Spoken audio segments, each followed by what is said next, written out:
2 minutes pour comprendre aujourd'hui la préparation de l'accouchement. Je suis en duplex avec Charline Gaillot. Charline Gaillot, vous êtes sage-femme libérale.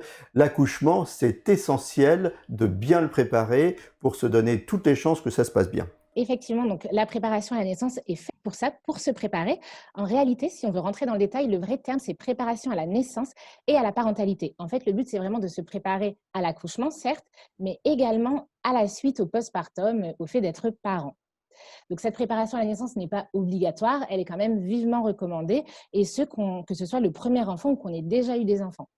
Cette préparation, elle peut être faite à l'hôpital avec une sage-femme ou avec une sage-femme libérale.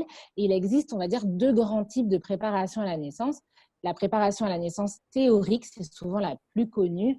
Donc là, le but, c'est vraiment d'avoir des informations théoriques sur l'accouchement, la gestion de la douleur, l'allaitement, le postpartum. Il y a également les préparations à la naissance pratiques, qui là, généralement, intéressent plus les mamans qui ont déjà eu des enfants. On va apporter plus des clés pratiques pour bien vivre la grossesse, l'accouchement et l'après, la gestion du stress, les douleurs, etc. Et donc, on peut faire par exemple du yoga prénatal, de la sophrologie, de l'hypnose, de la préparation à la naissance en piscine, du chant prénatal. Il en existe plein.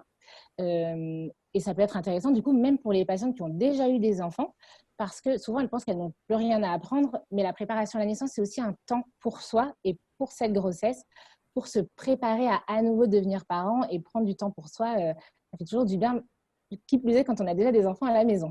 La préparation à la naissance, ça concerne que les femmes ou ça peut concerner aussi les papas? Eh bien, ça peut également concerner les papas. Généralement, ils sont les bienvenus dans tous les cours pour accompagner leur partenaire. Ils sont généralement les bienvenus. Il y a parfois même des cours spécialement pour les papas pour qu'ils puissent être entre hommes et poser toutes leurs questions. Voilà, préparez-vous à l'arrivée de cet heureux événement. À très bientôt.